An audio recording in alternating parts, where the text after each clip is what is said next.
Good day to everyone. What is the outcome of a scheme devised by two desperate men in need of money? The outcome can be just preposterous, as in the comical short story The Ransom of Red Chief by O. Henry. In the story, Sam and Bill are two Bitcoin men who need money to pull off a scheme. The con men are faced with unexpected obstacles that cause them to take extreme measures to obtain what they want. The author uses literary devices such as figurative language, allusions, and irony to create a humorous and amusing tale. Let's now have a glimpse of O. Henry's early life. O. Henry, born in 1862, died in 1910. He was born as William Sidney Porter to a doctor and artistic mother in September 11, 1862, in Carolina. According to O. Henry, I did more reading between my 13th and my 19th years than I have done in all the years since. Some of the jobs undertaken by O. Henry are: at the age of 15, his formal schooling ended. He took an apprenticeship at his uncle's pharmacy. At 19, he was a licensed pharmacist.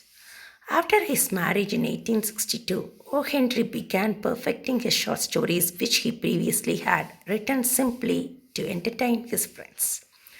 To pay the bills, he took on the job as a banker and worked as a reporter and occasional cartoonist for a Houston newspaper. Commenting on O. Henry's tale, O. Henry wrote around 300 short stories, 65 in 1904 alone, during his 10-year literary career. Nearly all stories included his signature surprise ending, or snapper as he called it.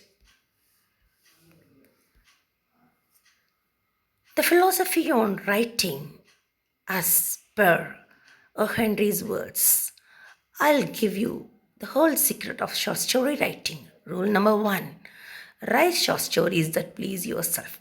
Rule number two: there is no rule number two. You can't write a story that's got any life in it by sitting at a writing table and thinking. You have got to get out into the streets, into the crowds, talk with people, and feel the rush and throb of real life. That's the stimulant for a short story writer.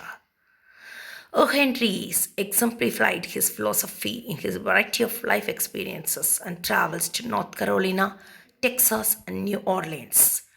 He wrote stories about a variety of people: crooks, chiefs, policemen, cowboys, aristocrats, conmen, and poverty stricken people.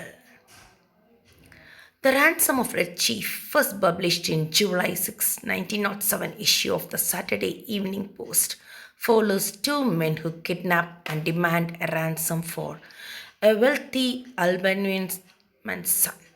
Eventually, the men are driven crazy by the boy's spoiled and hyperactive behavior, and they pay the boy's father to take him back. The story and its main idea have become a part of popular culture, with many children's television programs depicting versions of the story as one of their episodes.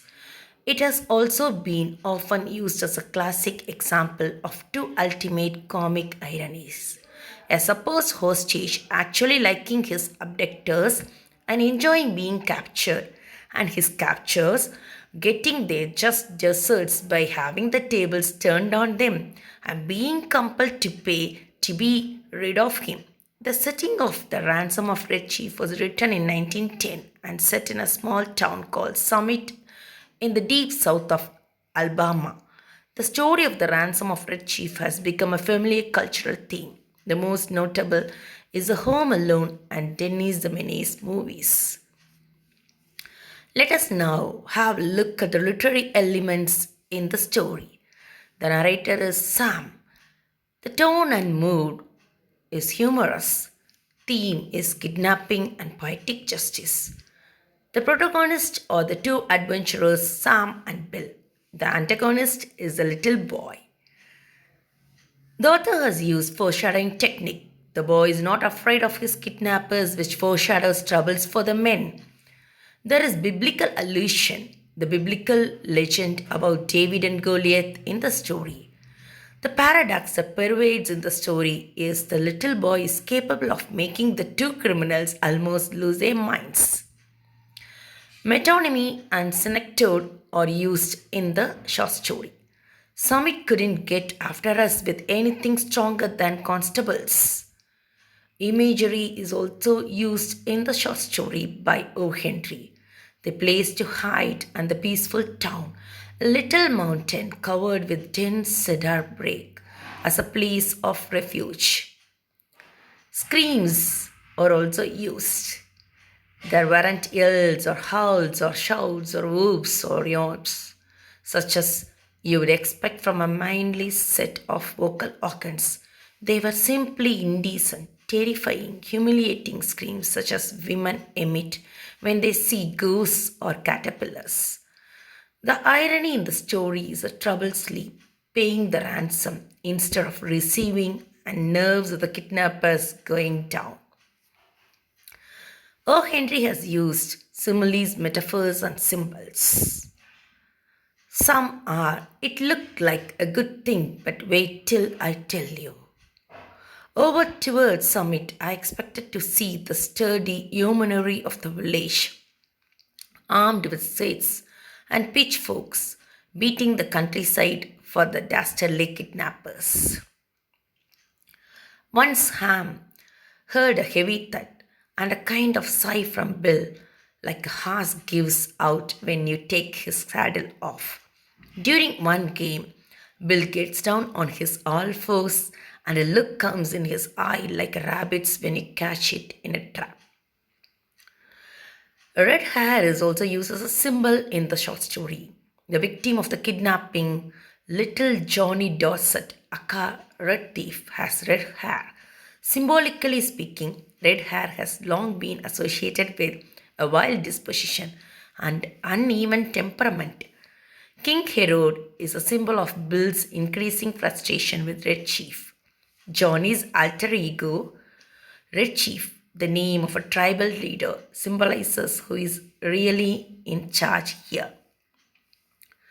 One literary device the author uses throughout the story to illustrate the comedy is figurative language. This paints vivid pictures for the reader on what is occurring in essential scenes. Bill says, "The boy put up a fight like a welterweight cinnamon beer." This is a humorous simile that gives the reader a clear picture of a small boy putting such a struggle that he resembles a professional fighter. This simile also refers to a red color beer of North America that is wild and ferocious. The combination illustrates quite a fight. And also, when Johnny asks to keep on playing, a look comes into Bill's eyes. This illustrates how poor Bill feels about to play with Johnny again. The continuing belittling and badgering by the boy and the surrender that Bill feels are expounded upon when the boy speaks. The dialect and the language used in the text provide humor. An exaggeration of the actions and the tone of the characters provide humor to the play. Thank you. Smile and live happily.